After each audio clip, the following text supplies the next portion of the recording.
Buenas noches, hermanos, ¿cómo están? Continuamos con nuestro estudio bíblico. Bienvenidos en esta hora. Le damos gracias a Dios porque nos da la oportunidad de estar aquí.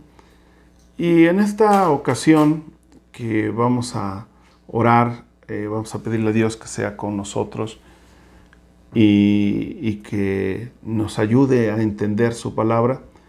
Quiero pedirles que me acompañen y pongamos en esta ocasión a un pastor en las manos de Dios, hermano Ernesto Macías. Él es pastor de la Octava Iglesia. Lo han reportado con COVID y por ahí hay una situación de salud que se está complicando. Me gustaría que esta petición lo sigan teniendo en sus corazones, en sus mentes y trayéndolo a Dios. Y oremos. Señor, gracias en esta hora por la oportunidad que nos das de estudiar tu palabra. Estamos estudiando el libro de Apocalipsis, un libro hermoso en su enseñanza, hermoso en lo que nos plantea para nuestra vida cristiana. Que tu Espíritu Santo, como hemos pedido cada jueves, nos bendiga, nos dirija y nos dé sabiduría para entender, comprender lo que tú tienes para nosotros. También te pido en esta ocasión, de una manera especial, por mi hermano Ernesto Macías, un amigo, un consiervo, un varón tuyo que está contagiado de esta enfermedad y que necesita de tu bendición, de un milagro, de esos que has hecho y que creo que seguirás haciendo. Le ponemos en tus manos en el nombre de Cristo Jesús. Amén. Estamos, hermanos, siguiendo los capítulos del libro de Apocalipsis. Ahora estamos en el capítulo 4 y como lo hemos hecho, yo no estoy leyendo los pasajes bíblicos porque nuestro tiempo es corto, son 30 minutos, así lo hemos programado. Y yo sé que usted está leyendo el libro. Así es que si usted está leyendo, ya sabe de qué se trata el capítulo 4. Cuando leemos el capítulo 4, vamos a ver que el versículo 1 comienza diciendo: después de esto, miré y aquí una puerta abierta en el cielo, y la primera voz que oí, como de trompeta, hablando conmigo, dijo: sube acá y yo te mostraré las cosas que sucederán después de estas. Hay aquí varias cosas en este versículo. Primero, que nosotros vamos a ver que esta parte que comienza en el capítulo 4, versículo 1, y que termina hasta el 8, es la segunda visión que Juan recibe. Es decir, la primera está en los primeros 3 capítulos que ya hemos atendido en nuestro estudio, y ahora entramos a la segunda visión. Y después de esto, mire, decir, ¿cuál después de qué? De la primera visión que encontramos en el capítulo 1, 2 y 3, en el mensaje a las iglesias y todo lo que dice el capítulo 1. Entonces, ahora estamos entrando a lo que es la segunda visión.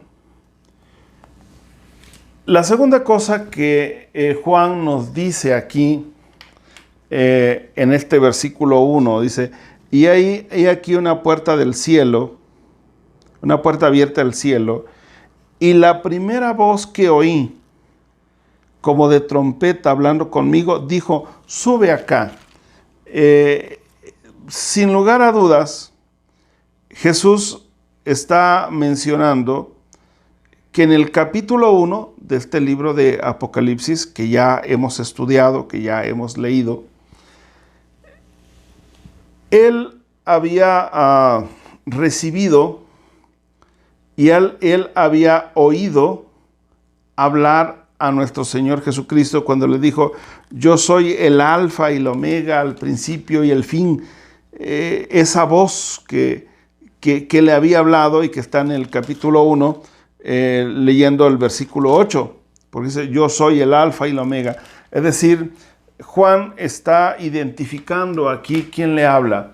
Y quien le está hablando es el Jesucristo victorioso. Y aquí nosotros podemos ver cómo va el diálogo, cómo va lo que nuestro Señor Jesucristo le está presentando a Juan, lo que el Señor Jesucristo le está hablando. Y luego dice que me dijo, sube acá y yo te mostraré las cosas que sucederán después de estas. Es decir, aquí, en esta segunda visión, ya es una enseñanza y aquí Jesús les está planteando, no como en los capítulos 2 y 3, que es un mensaje específico a esas iglesias de ese momento y por supuesto a la iglesia actual. Pero a partir del versículo 1 del capítulo 4, Jesús está diciéndole a Juan que ahora le enseñaría qué viene para la iglesia, qué es lo que Él tiene preparado para la iglesia. Y cuando nosotros vemos esta literatura, este libro, este género literario que es el Apocalipsis, debemos entender, como yo mencioné en la introducción de este estudio, que este es un libro que tiene un propósito y no podemos perdernos de vista, porque de pronto, como yo mencioné en la lección introductoria, mucha gente ha tergiversado el mensaje de Apocalipsis y lo usa con otros fines. Mas, sin embargo, cuando leemos esta literatura y lo que hoy nos toca estudiar, vamos a ver qué es lo que viene, qué es lo que Dios tiene, que nos está presentando a un Jesucristo victorioso. Porque esto es una de las cosas que yo quiero que usted mantenga en mente durante el resto del libro de Apocalipsis, que el libro de Apocalipsis nos presenta a un Jesucristo victorioso y a un Satanás derrotado. Y esto se lo está presentando a una iglesia que está pasando un tiempo de crisis y de persecución. Y lo está haciendo porque es la manera de traerles esperanza a un mundo de desesperanza. Y les está diciendo que lo que viene, lo que Dios tiene, no es un terror para los cristianos, sino que es una bendición para la iglesia cristiana. ¿Qué es lo que ve Juan cuando es llevado en esta visión, en esta segunda visión? ¿Qué es lo que ve Juan? Y vean que dice que fue abiertas las puertas del cielo y él es llevado, un mortal es llevado a la misma presencia de Dios para ver los acontecimientos en la presencia de Dios. Y el lenguaje en este capítulo es un lenguaje que usa muchísimas figuras. Muchísimas figuras. Pero tampoco es tan complejo. No estoy diciendo que sea tan simple, pero tampoco es tan complejo que nosotros podamos entender lo que él está planteando. El versículo 2 dice, y al instante yo estaba en el Espíritu, es decir, fue llevado por el Espíritu, y aquí un trono establecido en el cielo, y en el trono uno sentado.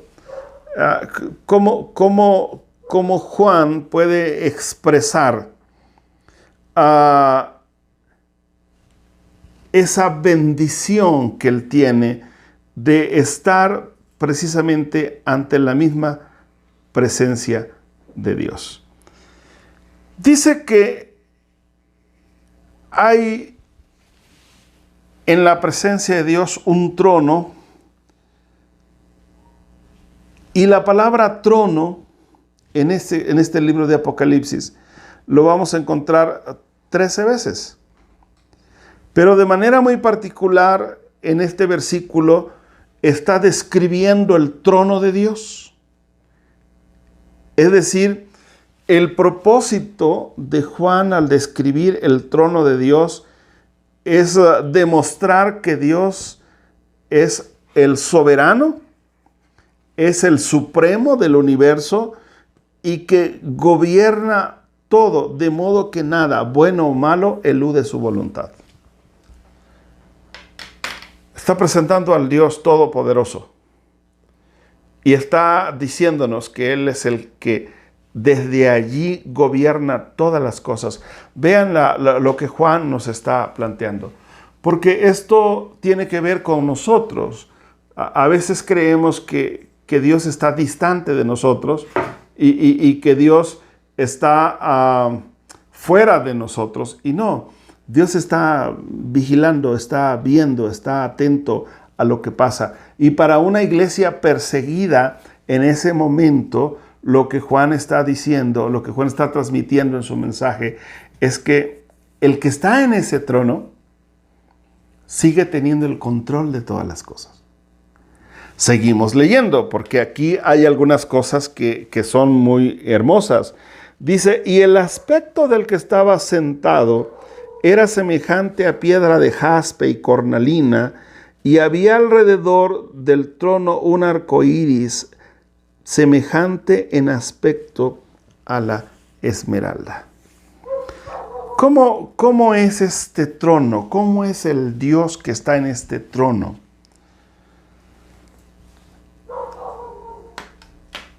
Da una descripción, Juan. Y lo que Juan no está tratando de decirnos, lo que no está tratando de decirnos, es hacer una descripción de cosa por cosa, sino lo que más bien, lo que está Juan presentándonos, no solo es, como yo mencioné, el poder de Dios que está en su trono, que ya lo leímos en el versículo anterior, sino que ahora en este versículo, en el versículo 3, describe una cosa. ¿Y qué es lo que describe? Describe la majestad, la belleza del aspecto de Dios y la belleza de lo que hay alrededor de Él. Y esto presten atención. ¿Cómo es Dios? Cuando iba a la escuela dominical de niño, una de las cosas que yo aprendí en un cuadernito de escuela dominical fue que Dios era un viejito barbón y viejo. Porque en una de las hojas así estaba. Y yo decía, pues Dios es un viejito ya muy anciano, con una barba larga. Y a veces nosotros hemos creado ciertas imágenes de Dios como alguien que ya envejeció, como un anciano que tiene muchos años y que lo debemos de ver así. Aunque la Biblia habla anciano de días, no está hablando de ese tipo de ancianidad, sino de la majestuosidad.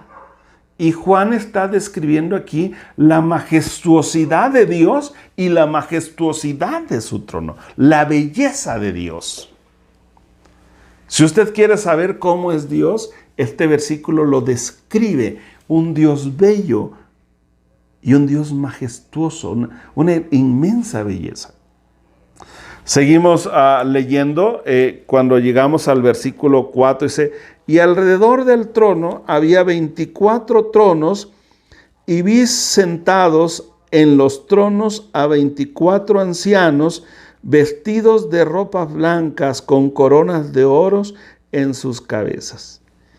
Este versículo de los 24 ancianos ha tenido muchas interpretaciones.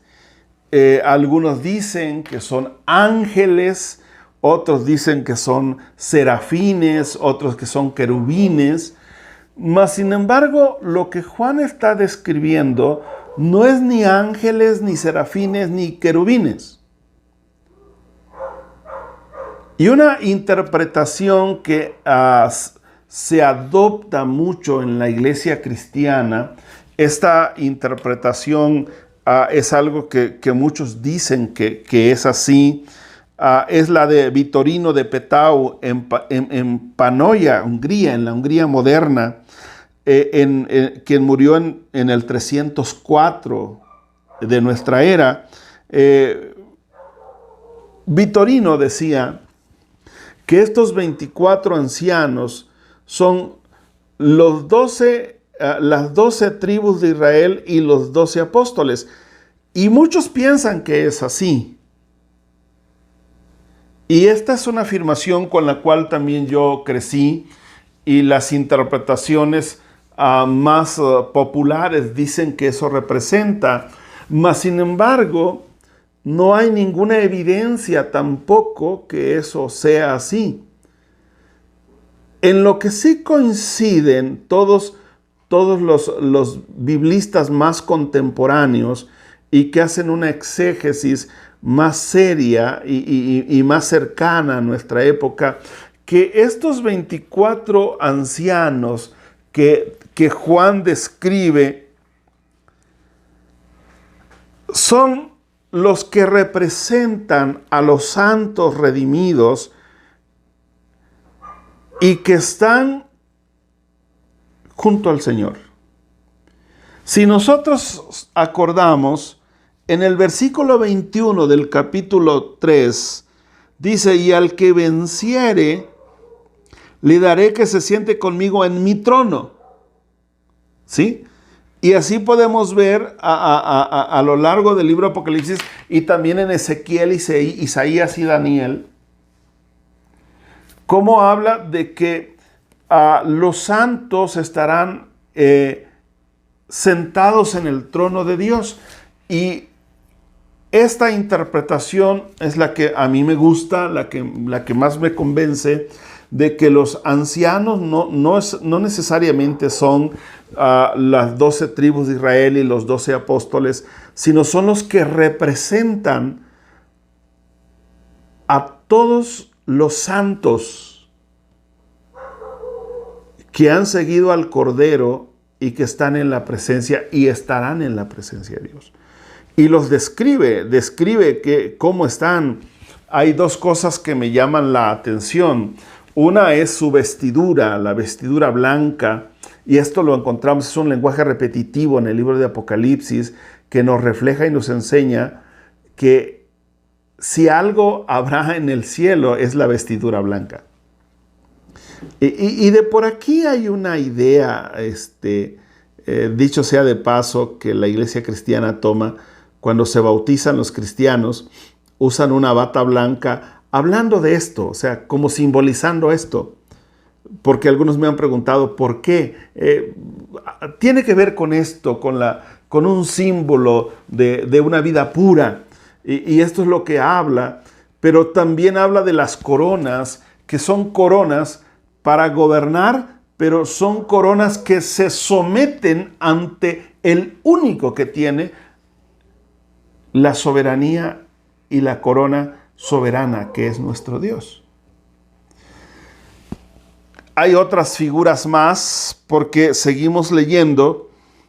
Dice: y del trono, o sea, donde está esa majestuosidad del trono, y del trono, dice, salían relámpagos y truenos y voces, y delante del trono ardían 7 lámparas de fuego, las cuales son los 7 espíritus de Dios.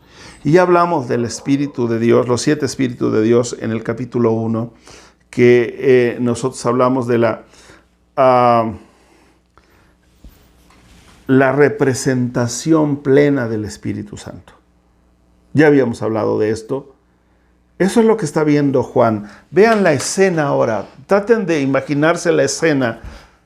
Llega Juan y ve el trono de Dios, la majestuosidad y la belleza de Dios, la belleza del trono, los tronos que están alrededor, y de allí nosotros leemos lo que ya he leído. Dice: y del trono salían relámpagos y truenos.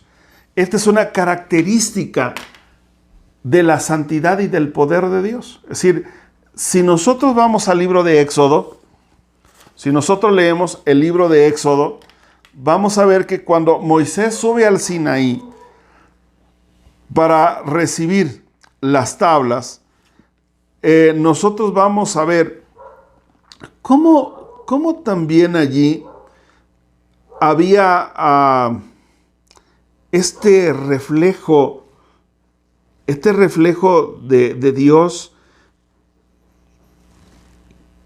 cómo se manifestó nuestro Dios allá en el monte Sinaí, capítulo 19, versículo 16, que dice: aconteció que al tercer día, cuando vino la mañana, vinieron truenos y relámpagos y espesa nube sobre el monte y sonido de bocina muy fuerte, y se estremeció todo el pueblo que estaba en el campamento. Es decir, cómo Dios manifiesta su poder en esa forma. No es amenazante, sino más bien es para ver la majestuosidad de Dios. Y de esto he estado hablando. Cuando vemos esta escena, hay más en la escena. Dice el versículo 6, y delante del trono había un mar de vidrio, semejante al cristal, y junto al trono y alrededor del trono 4 seres vivientes llenos de ojos delante y detrás. Y el primer ser viviente era semejante a un león, el segundo era semejante a un becerro, y el tercero tenía rostro como de hombre, y el cuarto era semejante a un águila volando. Esta figura pudiera generarnos aquí un asunto, qué cosas tan raras de entender. Y yo diría que no. ¿Por qué no lee conmigo en el libro de Isaías, en su capítulo 6, versículo 2? En la visión de Isaías, en el capítulo 6, versículo 2, dice: por encima de él había serafines. Cada uno tenía 6 alas. Con 2 cubrían sus rostros, con 2 cubrían sus pies, y con 2 volaban. ¿Cómo eran estos personajes que ve Juan? Él ya describe su rostro. En Isaías no se describe el rostro. Pero vean la cualidad de estos personajes que Juan describe. Dice, y delante del trono había como un mar de vidrio semejante al cristal, y junto al trono y alrededor del trono 4 seres vivientes llenos de ojos delante y detrás.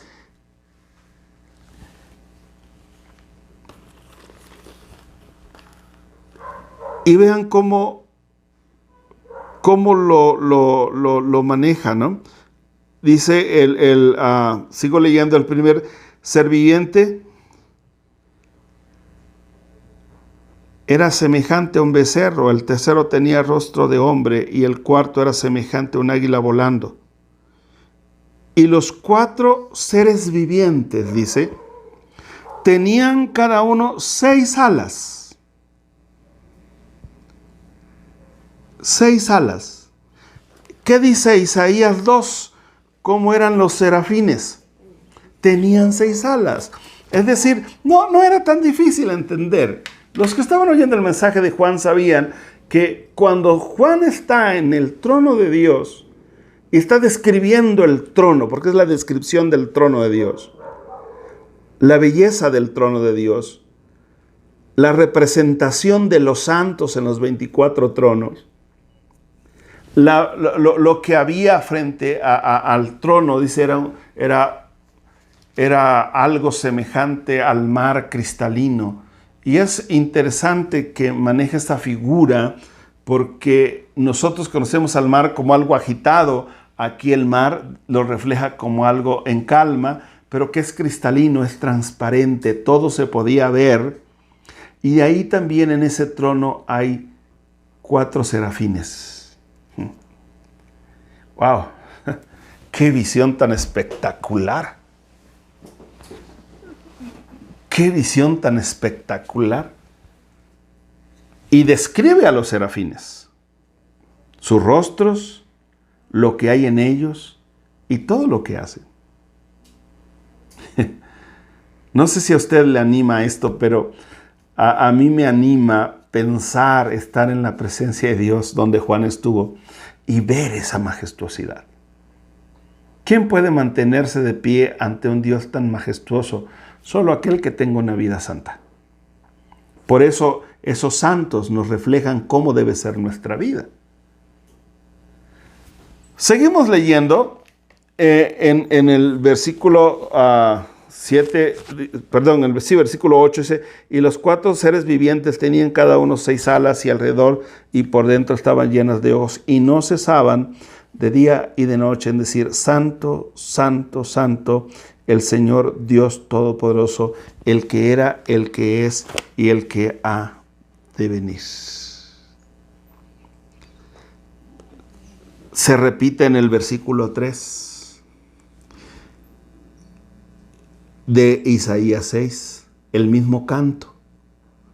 Porque estos serafines, que ya hablé en el versículo 2, que nos describe que tenía 6 alas, en el versículo 3, estos serafines tenían el mismo canto, porque dice, y el uno al otro daba voces, diciendo, Santo, Santo, Santo, Jehová de los ejércitos. Es decir, el mismo canto que hubo en el templo, en la visión de Isaías, es el mismo canto que hay en la visión que tiene Juan.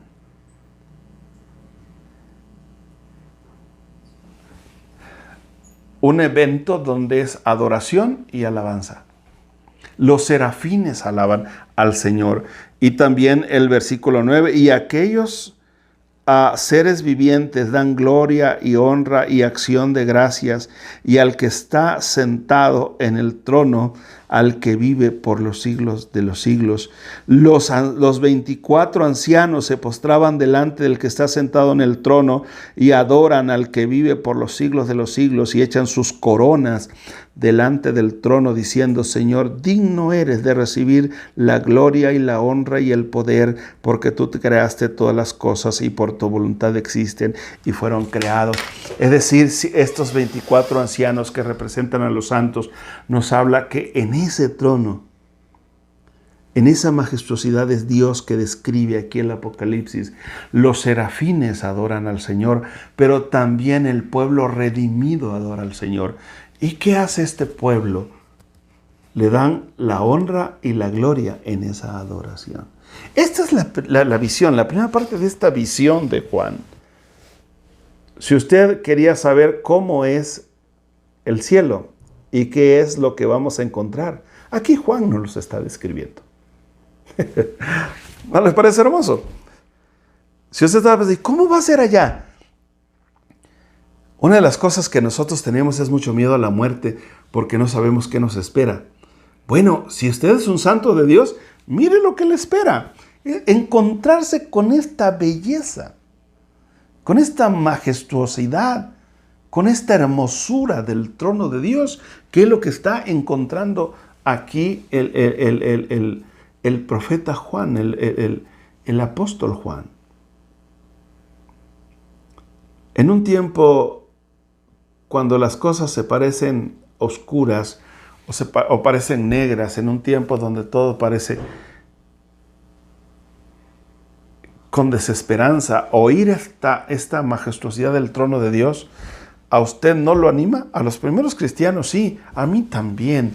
Me hace pensar en que lo que dijo Pablo, que para él vivir es Cristo y morir es ganancia, y en ese sentido es ganancia por llegar a un lugar donde no se parecerá en nada ni a lo más bonito que hay aquí, en nada se parece. Mucha gente describe lugares y dicen, es lo más hermoso que jamás podrás ver. Y yo le digo, no, esta es una caricatura de lo hermoso que verá el Hijo de Dios cuando nos presentemos ante el trono de Dios. Amén. Gracias por enseñarnos esta belleza, Señor. Gracias por traer esta bella enseñanza en tu palabra para nosotros, que nos infunde aliento, esperanza, nos infunde el deseo de servirte. Gracias porque eres bueno y por todo lo que has enseñado a nuestras vidas en esta noche. Bendice a mis hermanos que siguen estos estudios y que esto les anime a ser fieles a ti. Te damos la honra y la gloria y te bendecimos en el nombre de Jesús. Amén. Siga leyendo. Yo no estoy leyendo el pasaje, solo después cuando voy trabajando voy hablando de los versículos. Porque usted, yo sé que lo está leyendo. Que Dios le bendiga, mi hermano. Nos vemos el domingo para alabar el nombre del Señor.